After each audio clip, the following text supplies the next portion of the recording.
Hello everyone, before I start this video, if I could ask you to give United 24 Media a subscribe on YouTube, I would appreciate it a lot. They put out great content. Now, on to today's video, and once more, we're returning to Vuhledar. This video is going to look at two incidents in Vuhledar, as well as a report on what has caused such heavy losses. Now, the first video, I have had to edit slightly as photos only in parts because of typical issues which I've had uploading some type of content, but I've included a full video version on Patreon for free. No need to join to see it. So this first video was shared online on February the 11th, so it is a couple of days old, but I have had a bit of a backlog of videos as of late, so apologies for the delay. It shows a group of Russian vehicles getting wiped out. So given the fact this group of vehicles are turned into many pieces, it's a bit hard to make out what exactly was hit, but it appears here that we have at least two tanks, plus at least one, maybe two, UR-77 mine clearing vehicles, the UR-77 being responsible for the massive blast that we see. So this has been geolocated by a Twitter user Arveleg. It took place here, near this little quarry. Now this image is too zoomed in to show us that much, so let's zoom out so we can see where exactly this was.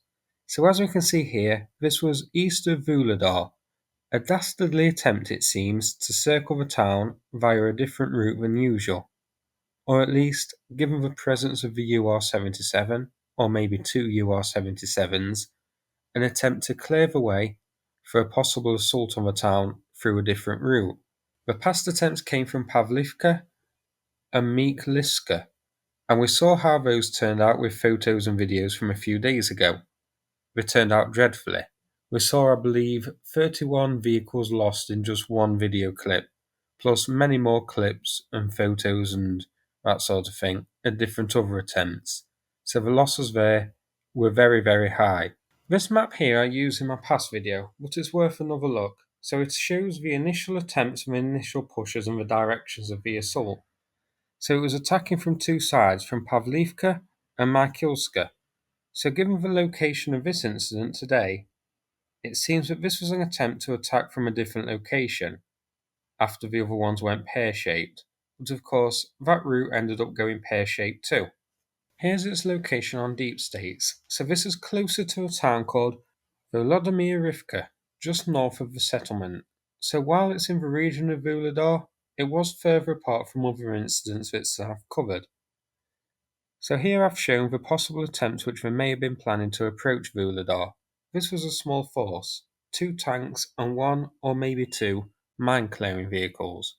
So it was likely a probe to see if it was viable, or an attempt to clear a path and see if this route here was mined in order to bypass the heavier defences close to Vuhledar, which have inflicted such heavy losses over the past week or so.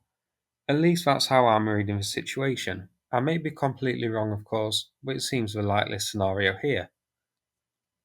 If we zoom out, I will just show you that this is on the southern front. Vuhledar, Bakhmut and Kreminna seem to be the areas of highest activity at the moment. These are the three areas where Russia is pushing most of its forces. So they're definitely areas we need to keep an eye on. Vuhledar, of course, seems to be going a bit wrong for them. And as we can see with this video and the other video I've got for you, the losses keep mounting. So before we get to the numbers, let's check out the second video I have. So again, in Vuhledar, this time Russia filming its own losses. Here we have a T-80BV with a BMT-6 mine plough and a badly damaged T-72B3. There's no word on what was used to hit these vehicles, but I expect again it will be a combination of anti-tank mines followed up by artillery targeting them while they're helpless. So now I'll go through some numbers and then I will go into Ukraine's tactics here, and they are quite interesting.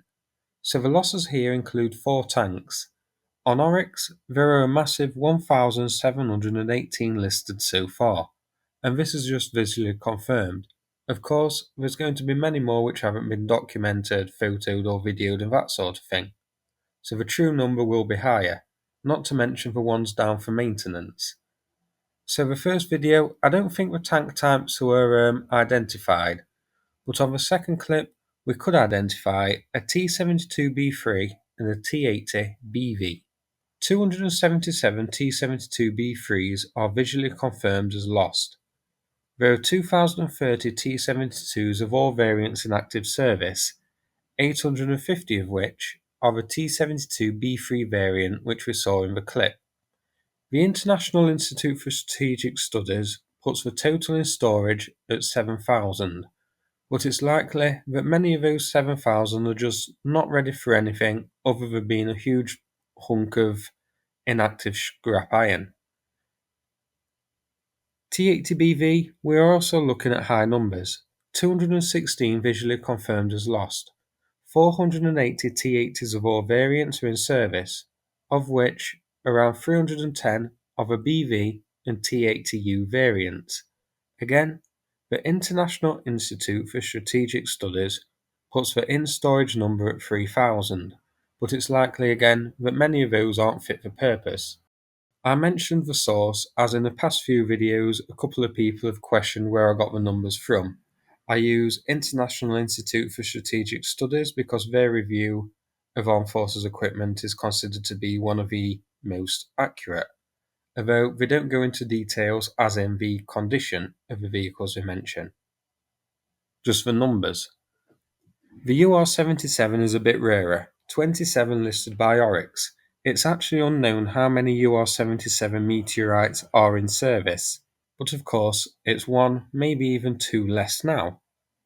Now on to the next part of the video. We have this translated report about Vuhledar.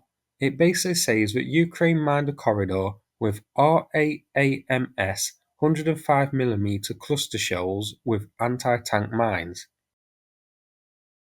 The report also says that tanks with ploughs are more effective at clearing these than the UR-77, but tankers don't like to ride with mine ploughs attached and the ploughs are often abandoned, so pretty interesting. RAAMS stands for Remote Anti-Armor Mine System. These are 155mm shells which disperse 9 anti-tank mines. They can be delivered to a range of between 4 to 17.6 kilometers away. They are typically used with the M109 or M777.